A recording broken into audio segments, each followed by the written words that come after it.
His Excellency David Hurley, Governor General of Australia, and First Lady Linda Hurley, Their Excellencies, Special Envoys, and Heads of Delegations, His Excellency, Most Reverend Charles John Brown, and the esteemed members of the Diplomatic Corps, Vice President Sara Duterte,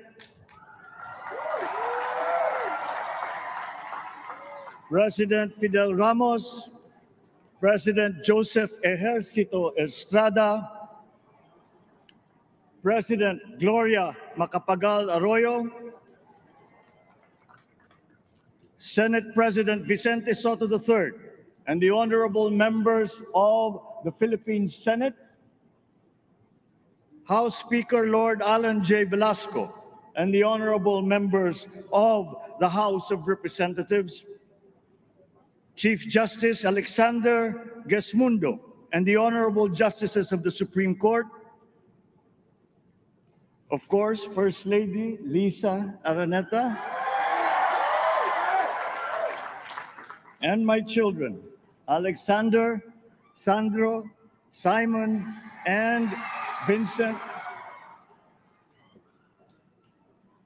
I cannot proceed without a special greeting, of course, to the former First Lady Imelda Romualdez Marcos.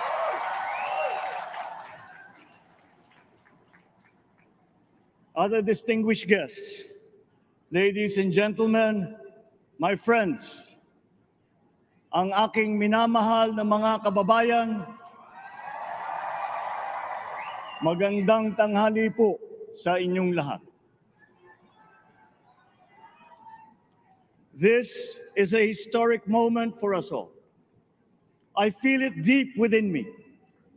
You, the people, have spoken, and it is resounding.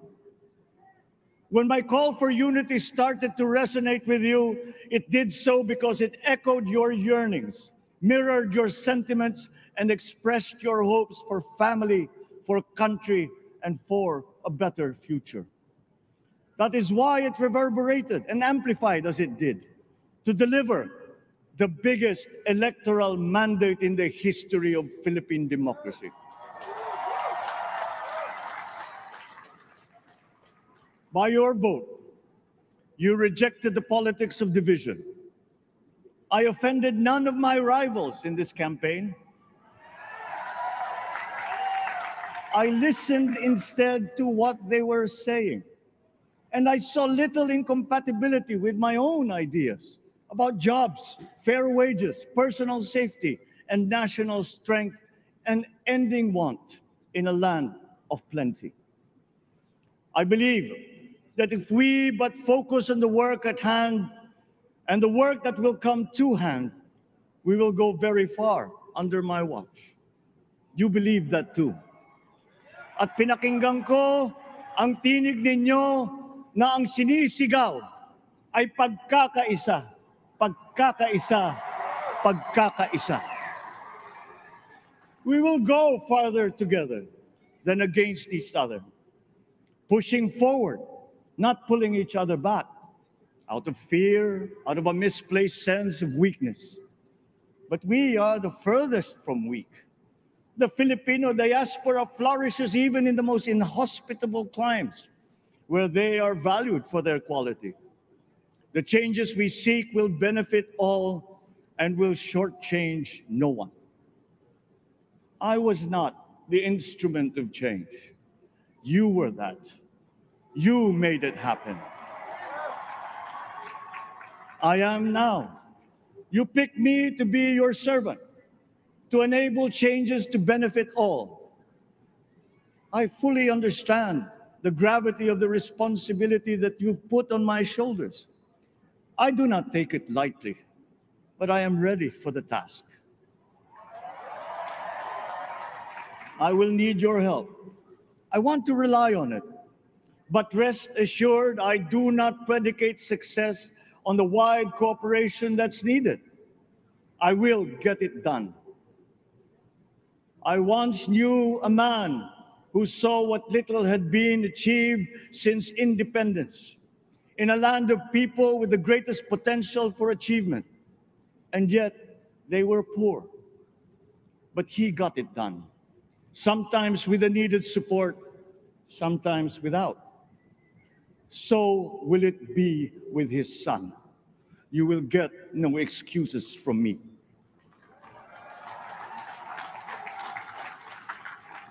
I am here not to talk about the past. I am here to tell you about our future.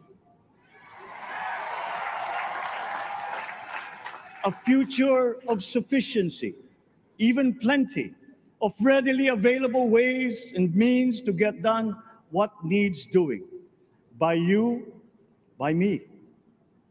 We do not look back, but ahead, up the road that we must take to a place better than the one we lost in the pandemic. Gains made and lost, opportunities missed, well-laid plans superseded by the pandemic. Indeed, ours was the fastest growing economy in ASEAN by ways now outdated. We shall be again by a radical change in the way the world must now work to recover what we have lost in that fire and move on from there. We face prospects of the spread of the war abroad, of which we are totally blameless. We seek friendship with all. But our countries like ours will bear the brunt of it. And if the great powers draw the wrong lessons from the ongoing tragedy in Ukraine, the same dark prospect of conflict will spread to our part of the world. Yet, there is more out there. Like going forward by new ways of doing that the pandemic forces to adopt, a stronger resilience, quicker adaptability. They are our best prevention. They are our best protection. Quiet reflection in a rough and tumble campaign of a breadth and intensity never experienced revealed some of them, such as the willingness to listen despite the noise, the hesitation to quarrel over differences, and to never, ever give up hope of reconciliation. These gave me the peace to ponder deeper. There are hints of a road not taken that could get us out of here quicker to something better, something less fragile. There is also what you, the people, did to cope, but this time empowered by new techniques and more resources. You got by, getting some of what you needed with a massive government help, and for this I thank my predecessor for the courage of his hard decisions. But there is a way to put more means and choices in your hands. I trust the Filipino. Imagine how much more you'd achieve if government backstops instead of dictating your decisions. Always there to pick you up when you fall, giving what you need to get past a problem. Imagine if it invested in your self-empowerment to bring it closer to taking on whatever challenges come. Imagine a country that, in almost every sense, is you. Now imagine what you and government can achieve together. We did it in the pandemic. We will do it again. But again, I will not predicate my promise to you on your cooperation. You have your own lives to live, your work to do, and there too I will help. Government will get as much done alone without requiring more from you. That is what government and public officials are for.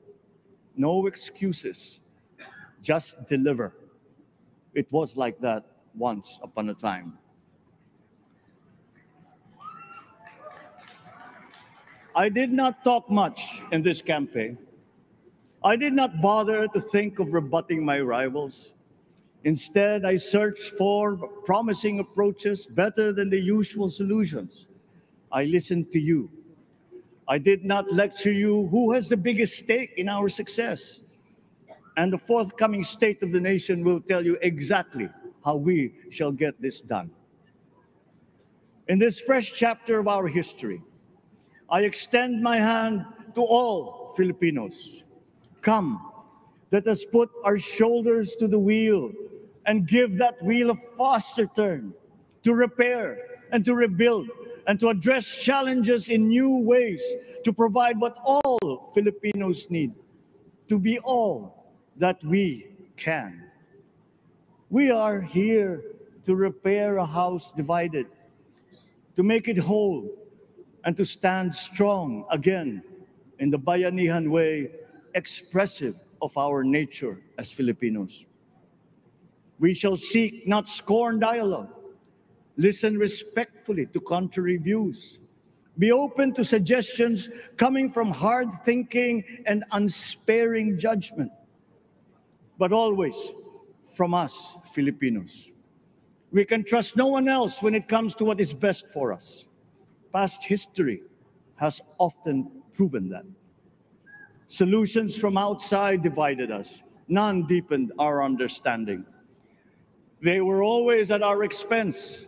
Never forget, we are Filipinos. One nation, one republic, indivisible. We resisted and never failed to defeat foreign attempts to break up our country in my father's watch. His strongest critics have conceded that. So let us all be part of the solution that we choose. In that lies the power to get it done. Always be open to differing views, but ever united in our chosen goal. Never hesitating to change it, should it prove wanting. That is how agile, resilient republics are made. Our future we decide today. Yesterday cannot make that decision anymore, nor can tomorrow delay it. The sooner we start, the surer and quicker the prospect of achieving our future. These are troubling times. What's happening to others can happen to us, but it will not. We see what's happening. We are witness to how it is being stopped, and we have seen the glory that crowns struggle against all odds. Giving up is not an option. We've been through times of bitter division, but united, we came through to this when it shall begin again, but better. The campaigns I've run have taken me here where I stand today. I listened to you, and this is what I have heard. We all want peace in our land. You and your children want a good chance at a better life in a safer, more prosperous country. All that is within reach of a hard-working, warm, and giving race. Your dreams are mine.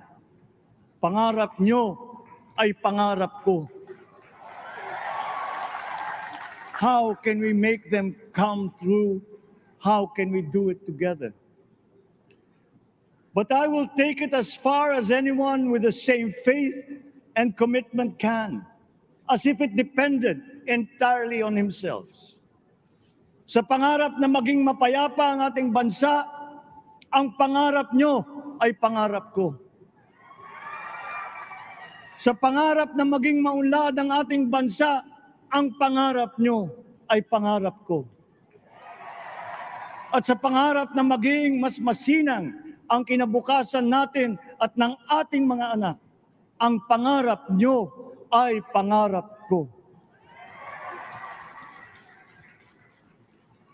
We are presently drawing up a comprehensive, all-inclusive plan for economic transformation. We will build back better by doing things in the light of the experiences that we have had, both good and bad. It doesn't matter. No looking back in anger or nostalgia. In the road ahead, the immediate months will be rough, but I will walk that road with you. The pandemic ravaged bigger economies than ours. The virus is not the only thing to blame. What had been well built was torn down. we will build it back better. The role of agriculture cries for the urgent attention that its neglect and misdirection now demands. Food self-sufficiency has been the key promise of every administration. None but one delivered. There were inherent defects in the old ways and in recent ways too. The trade policy of competitive advantage made the case that when it comes to food sufficiency, a country should not produce but import what other countries make more of and sell cheapest. Then came Ukraine. The most vulnerable when it comes to food are the countries furthest away from the conflict, those bearing no blame for provoking it. Yet they face the biggest risk of starvation. If financial aid is poured into them, though it never is, there is nothing to buy. Food is not just a trade commodity. Without it, people weaken and die. Societies come apart. It is more than a livelihood. It is an existential imperative and a moral one. An agriculture damaged and diminished by unfair competition will have a harder time or will have no prospects at all of recovering. Food sufficiency must get the preferential treatment the richest free trade countries always gave their agricultural sectors. Their policy boils down to don't do as we do, do what we tell you to. I am giving that policy the most serious thought if it doesn't change or make more allowances for emergencies with long-term effects. There is a parallel problem in our energy supply.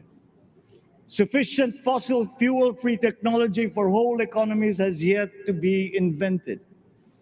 And it is not seriously tried by rich countries. Again, consider the response of the richest countries to the war in Ukraine.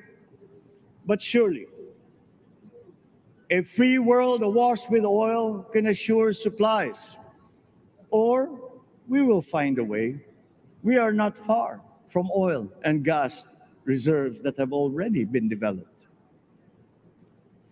What we teach in our schools, the materials used must be rethought. I am not talking about history. I am talking about the basics, the sciences, sharpening theoretical aptitude and imparting vocational skills, such as in the German example, alongside the national language with equal emphasis and facility in a global language, which we had and lost. Let us give OFWs all the advantages we can for them to survive and to thrive. Our teachers from elementary up are heroes fighting ignorance with poor paper weapons. We are condemning the future of our race to menial occupations abroad. Then they are exploited by traffickers. Once we had an education system that prepared coming generations for more and better jobs. There is hope for a comeback. Vice President and soon-to-be Secretary of Education, Sara Duterte Carpio, will fit that mission to a T. We won't be caught unprepared, under-equipped, and understaffed to fight the next pandemic. To start with, we never got over the pandemic of poor, if any, free public health. The last major upgrade of a public health system, exemplified by the resources poured into PGH, predates the current shambles by 3 generations. Our nurses are the best in the world. They acquitted themselves with the highest distinction abroad, having suffered even the highest casualties. With the same exemplary dedication at home, they just got by. They are out there because we cannot pay them for the same risk and workload that we have back here. There will be changes starting tomorrow. I am confident because I have an OPLE in my cabinet. There were shortcomings in the COVID response. We will fix them out in the open. No more secrets in public health. Remember, I speak from experience. I was among the first to get COVID. It was not a walk in the park. My father built more and better roads, produced more rice than all administrations before his. President Rodrigo Roa Duterte built more and better than all the administrations succeeding my father's. Much has been built, and so well, that the economic dogma of dispersing industry to develop the least likely places has been upturned. Development was brought to them. Investors are now setting up industries along the promising routes built. And yet, the potential of this country is not exhausted. Following these giant steps, we will continue to build. I will complete on schedule the projects that have been started. I'm not interested in taking credit. I want to build on success that's already happening. We will be presenting the public with a comprehensive infrastructure plan. 6 years could be just about enough time. No part of our country will be neglected. Progress will be made wherever there are Filipinos, so no investment is wasted. The recovery of Philippine tourism, with its emphasis on accessing nature's beauty, I am sure will exceed expectations. And bigger is not always better, but there's something to be said for economies of scale. And yet the country invites investments in fast-rising industries with quick returns and inflicts irreparable damage for future generations. We have yet to see large-scale practical solutions to pollution, though some are beginning to emerge. But there are tried and proven new ways of mitigation. Blades have been turning over the sand dunes of Ilocos Norte, harnessing a power all around, but unseen, long before this day. I built them. The rich world talks a great deal, but does a lot less about it than those with much less, but who suffer more death and destruction from climate change and lack of adaptation. We will look to our partners and friends to help the Philippines, who, despite having a very small carbon footprint, is at the highest risk. First, spare victims, then help them recover, and move on to lessen the harmful impact of climate change. We too have our part to play. We are the third biggest plastics polluter in the world, but we won't shirk from that responsibility. We will clean up. You will not be disappointed, so do not be afraid. With every difficult decision that I must make, I will keep foremost in my heart and in my mind the debt of gratitude I owe you for the honor and responsibility that you have conferred on me. Whatever is in a person to make changes for the better of others, I lay before you now in my commitment. I will try to spare you. You have your other responsibilities to carry. But I will not spare myself from shedding the last bead of sweat or giving the last ounce of courage and sacrifice. And if you ask me why I am so confident of the future, I will answer you simply that I have 110 million reasons to start with. Such is my faith in the Filipino.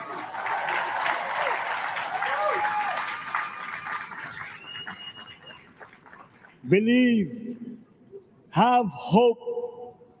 The sun also rises like it did today and as it will tomorrow. And as surely as that, we will achieve the country all Filipinos deserve. God bless the Philippines. God bless our work. Maraming salamat po sa inyong lahat. Mabuhay ang Pilipinas. Magandang tanghali po.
Bayan kang magiliw sa amin, kailan pa may hindi magdidilim.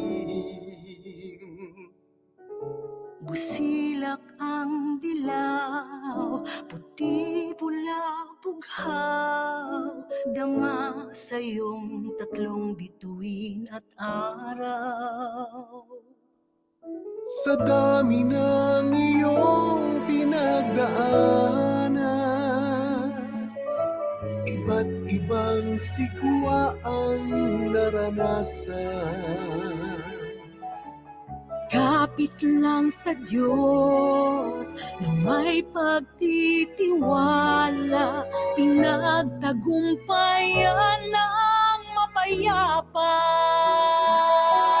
Magkaisang tinig sa panalangin pagpalain ang pinakamamahal na lupang hinirang natin. Watawat mo'y itataas, itatangyak, itatanghal ang awit sa ating bayang minamahal.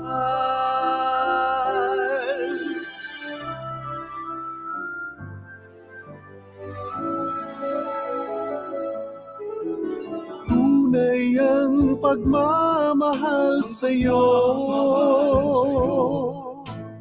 Buhay ay langit sa piling mo.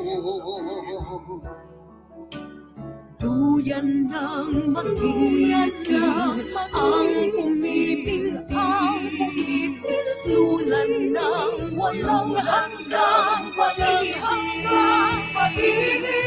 Magkaisang tinig sa panalangin pagpalain ang pinakamamahal na lupang hinirang natin. Watawat mo'y itataas, Itatanya, itatanghal ang awit sa ating bayan minamahal.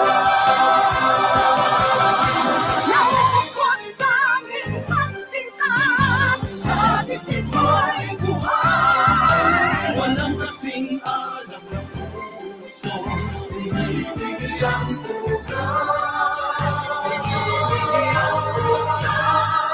Magkaisang tinig sa panalangin pagpalain ang pinakamamahal na lupang hinirang natin. Watawat mo'y itataas, itatangyak, itatanghal ang awit sa ating bayan minamahal.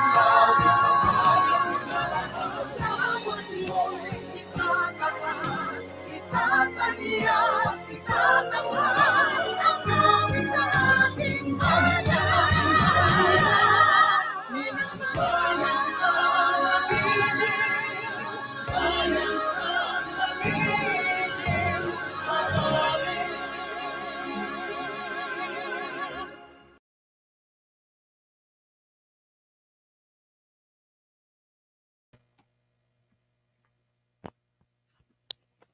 Thank you guys for listening or supporting my live stream. Tsaka na ang conditioner. Pwede na tong shampoo. Ay, tsaka ng hair.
Thank you.